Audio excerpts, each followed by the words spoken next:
Konflik gajah liar dengan warga di Kabupaten Lampung Barat belum menunjukkan tanda-tanda berakhir. Gajah yang masuk ke hutan lindung kerap merusak lahan pertanian, membuat warga kehilangan sumber penghidupan mereka. Gajah adalah hewan yang selalu bergerak, menempuh jarak hingga 20 km dalam sehari, hanya untuk mencari makanan. Namun, keberadaan mereka yang berpindah-pindah seringkali menimbulkan konflik dengan manusia. Di sepanjang bentang alam Taman Nasional Bukit Barisan Selatan hingga Taman Nasional Gunung Leuser, terdapat sekitar 490 ekor gajah Sumatera yang masih bertahan. Namun tidak semua hidup di dalam kawasan hutan. Sebanyak 18 ekor gajah saat ini terpantau berkeliaran di 2 kabupaten, Lampung Barat dan Tanggamus. Nah, ini sekarang saya sudah berada di perbatasan antara Lampung Barat dengan Tanggamus. Nah, saya akan menuju ke lokasi di mana gajah liar itu ada di sana dan akan melakukan blokade dengan para tim Satgas di sini. Mari Pak, ayo Pak. Gajah-gajah ini datang pada malam hari, merusak tanaman pisang, kakao, kopi, dan tanaman lain yang berada di kebun warga. Ini juga di belakang sana. Dampak dari kerusakan yang dilakukan oleh gajah-gajah liar di sini. Pohon pisangnya rusak. Ini kayaknya diinjak-injak. Nah, pisang warga juga habis dan hancur pohonnya. Tekanan terhadap habitat alami gajah diduga menjadi salah satu penyebab mereka keluar dari kawasan Taman Nasional. Kekurangan makanan di dalam hutan memaksa mereka mencari sumber makanan di luar, termasuk di kebun warga. Ini juga ada jejak kaki telapak gajah. Bisa dilihat, diukur kalau misalnya dari tangan saya, mungkin 1, 2, 3, 4, sekitar 60 cm ya Pak ya, kalau diukur dengan kayu. Bayangkan betapa besarnya dan mengerikannya gajah liar ini bisa merusak perkebunan para masyarakat di sini.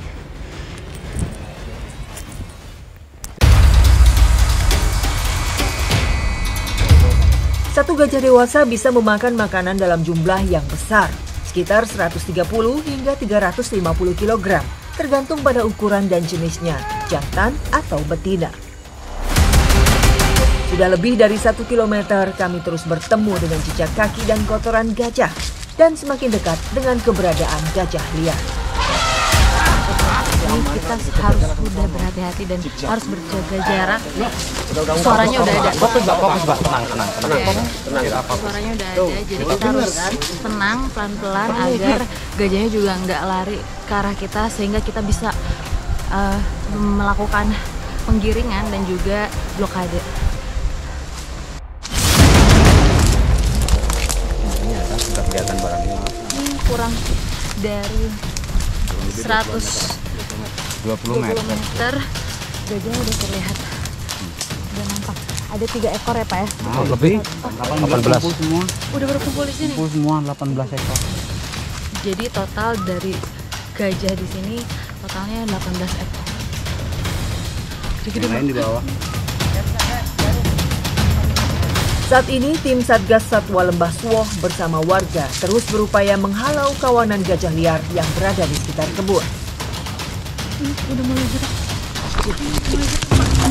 Ini udah mulai gerak Pak. Ini. Gajah yang besar tadi gerak, udah mau hampir ke sini arahnya. Jadi harus cepat-cepat lari ke arah yang emang nggak ada semak belukarnya. Berbagai cara telah dilakukan, gajah ini tetap bertahan di lokasi, bahkan berbalik menyerang kami.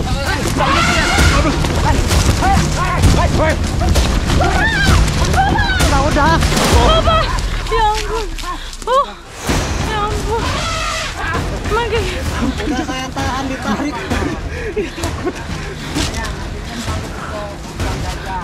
Aduh. Jadi sempat ke arah sini suaranya juga udah mulai kedengar, mungkin terganggu. Jadi jangan lari. Malah takut kalau banyak nanti lari. Saya juga nggak tahu tadi ada yang narik saya, jadinya saya sempat terseret. Menghalau gajah liar ini juga tidak tanpa resiko. Warga harus berhati-hati agar tidak memicu serangan balik dari kawanan gajah yang bisa sangat berbahaya jika merasa terancam. Ini deket banget, tadi saya juga hampir keseret jatuh ke bawah, ke tebing. Makanya harus hati-hati sekali karena memang ini masih liar dan di sini rame, jadinya kalau misalnya kita lari menyelamatkan diri takutnya berhamburan dan saling bertubrukan. Upaya blokade dan penggiringan kawanan gajah liar terus dilakukan oleh Satgas dan warga untuk mengembalikan gajah-gajah tersebut ke habitat alaminya di Taman Nasional Bukit Barisan Selatan agar tidak meresahkan warga. Lagi-lagi yang lain lari, saya panik, jadi saya ikut lari. Terus. Oh my God, nggak bisa Pak, ini harus turun pelan-pelan Pak. Turunnya pelan-pelan. Makanya pelan nggak kita itu jalannya punya berusaha gitu kan, fokus. Oke, ini bahaya banget. Dada saya sama sakit. Coba apa tadi yang mau ditabrak? Bener. Dada saya sampai sakit banget. Ternyata nggak segampang itu ya. Aduh, ya ampun. Upaya menggiring kawanan gajah kembali ke Taman Nasional Bukit Barisan Selatan ternyata tak mudah. Karena gajah-gajah ini cenderung bertahan di area yang menyediakan banyak makan.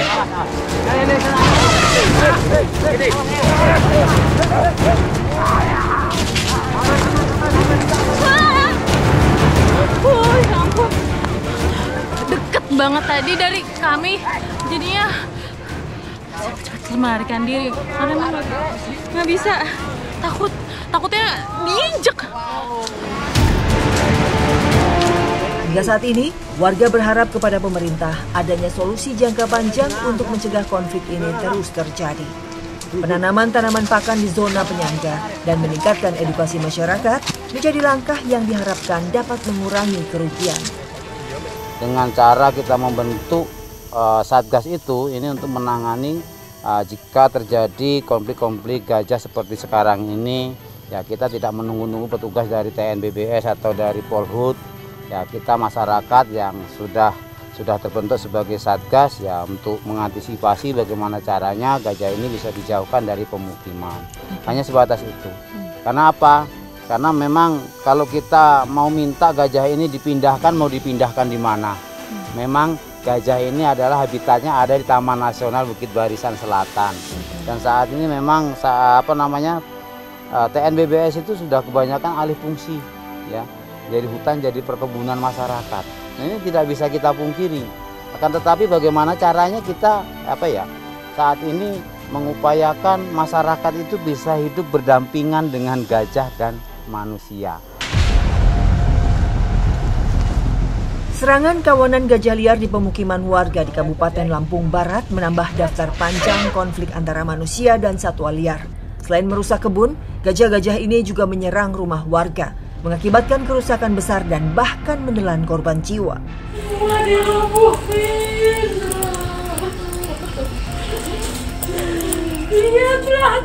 Ya Allah, bagaimana ini? Ya Allah. Tahun 2008, 2 orang berasal dari Kecamatan Bandar Negeri Suwoh. Tahun 2022, 2 orang berasal dari Kecamatan Bandar Negeri Semong. Dan tahun 2025, 1 orang meninggal dari Kabupaten Tanggamus. Peristiwa ini terjadi pada malam hari ketika sebagian warga sedang beristirahat.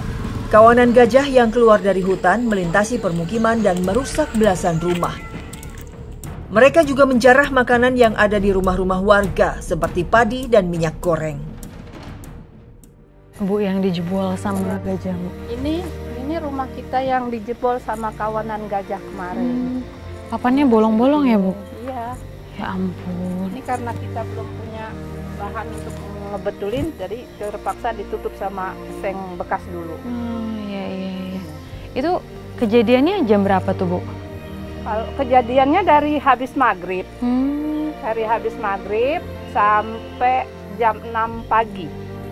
Kawanan gajah itu semua yang masih berkumpul di sini itu sampai jam 6 pagi. Sebenarnya kita itu tadinya saya itu nangis itu ya, saya belum tahu kalau rumah saya yang kena jebol juga kan belum tahu ya saya, soalnya kan bagian belakang ya.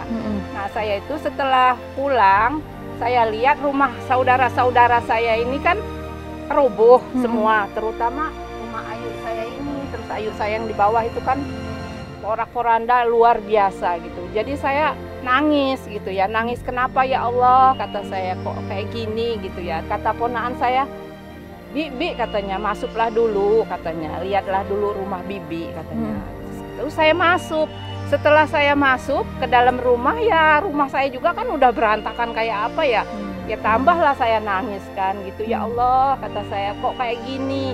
Seperti udah habis kayak perang lah kata saya gitu kan. Karena yang ngelihat ya hancur lebur lah begitu. Karena faktor ketersediaan pangan, kawanan gajah terus berpindah-pindah untuk mencari makanan di luar habitat mereka. Jalur perlintasannya kini jadi permukiman, gajah memiliki ingatan yang kuat dan akan selalu kembali ke tempat yang pernah dilalui. Akibatnya, warga pun menjadi resah. Harapan kami hanya agar bagaimana kejadian dan teror yang dilakukan oleh gajah ini tidak terulang dan terulang lagi, Pak. Salah satunya adalah bagaimana agar pemerintah dalam hal ini BKSDA segera turun melakukan penggiringan gajah agar bisa kembali ke Taman Nasional. Dan harapan kami juga ketika memang kami harus hidup berdampingan dengan satwa gajah karena memang di sini wilayah hutan lindung, agar bagaimana di Pekon Rowerjo atau di Kecamatan Suwoh dibentuk tim mahkot yang dalam hal ini difasilitasi oleh tim dari BKSDA dan dari Dinas Kehutanan, sehingga ketika ada kejadian kembali gajah masuk ke wilayah pemukiman, sudah ada tim sebagai penghalau yang bisa menghalau ketika gajah-gajah ini masuk ke wilayah pemukiman warga, dan mudah-mudahan ini akan bisa menenangkan warga yang selama ini begitu resah dengan hadirnya gajah-gajah tersebut. Pohon pala, sumber penghidupan yang subur di wilayah ini, namun ancaman satwa liar seperti harimau dan gajah membuat para petani harus berpikir 2 kali untuk berkebun.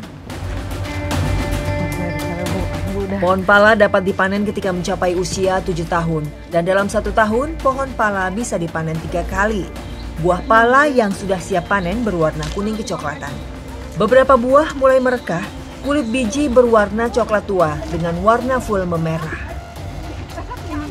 Selain sulit dan juga di sini banyak semut dan juga serangga, jadi harus berhati-hati sekali. Sayangnya, buah yang lebat sering terabaikan, bahkan dirusak gajah. Beberapa petani memilih mengurangi aktivitas berkebun, akibatnya penghasilan pun menurun, bahkan gagal panen. Hari ini kan panen sedikit, harus dibagi. Jadi Ibu kayak gimana tuh, Bu, untuk perekonomiannya? Jadi cukup-cukupin, harus cukup. Kalau mau banyak juga bagaimana kan keadaan segini, cuma segini.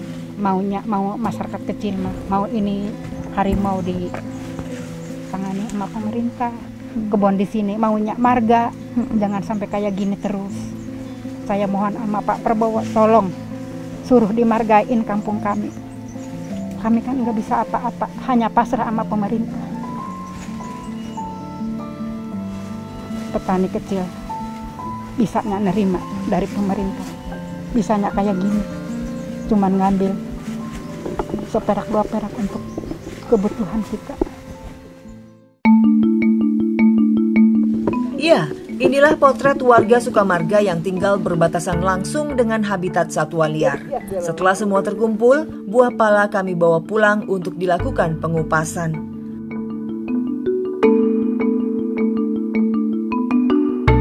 Buah pala yang sudah dipetik kemudian dibelah untuk memisahkan daging buah, fuli, dan bijinya. Fuli adalah lapisan merah yang menyelimuti biji pala. Ya, jadi buah pala ini benar-benar sangat banyak manfaatnya. Dari kulit hingga bijinya tidak ada yang terbuang sama sekali. Setelah pengupasan, buah pala, fuli, dan dagingnya dijemur. Nah, dalam proses pengeringan biji pala ini memerlukan waktu selama 4 hari kalau cuacanya bagus. Tapi kalau cuacanya mendung harus memerlukan waktu kurang lebih 8 hari ya Bu ya? Satwa liar seperti gajah yang keluar dari habitatnya kerap merusak kebun mereka. Akibatnya hasil saat ini terus merosot dan bahkan sampai gulung tikar. Para petani hanya bisa pasrah dan berharap kepada pemerintah untuk segera memberikan solusi agar mereka bisa tetap bekerja dengan rasa aman. Jadi berkaitan dengan interaksi negatif dengan satwa untuk di wilayah ini, yang pertama tentu saja secara kemanusiaan ketika terjadi korban kami berusaha untuk memberikan bantuan minimal dalam bentuk santunan. Setelah itu adalah kita memberikan kontribusi untuk bagaimana bisa menyelesaikan konflik yang terjadi sehingga harapannya tidak lagi ada korban di kemudian hari. Diawali dengan langkah-langkah untuk sosialisasi kepada masyarakat untuk mulai mengerem masuk ke dalam kawasan Taman Nasional, kemudian juga banyak juga bantuan atau binaan-binaan dari instansi terkait lainnya. Dan ini merupakan upaya terpadu secara kolektif dari mulai perencanaan sampai bagaimana penanggulangan secara sosialnya sehingga harapannya ada kontribusi untuk para korban dan upaya ke depan supaya tidak terjadi lagi korban baru.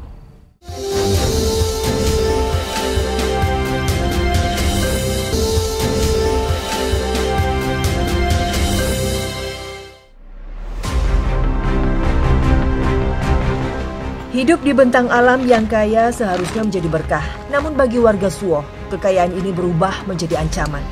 Konflik manusia dan satwa liar terus menghantui, membuat mereka hidup dalam ketakutan dan ketidakpastian. Harapan mereka kini tertuju pada solusi nyata, langkah cepat dan tepat dapat segera diwujudkan agar rasa aman yang dirindukan bisa kembali.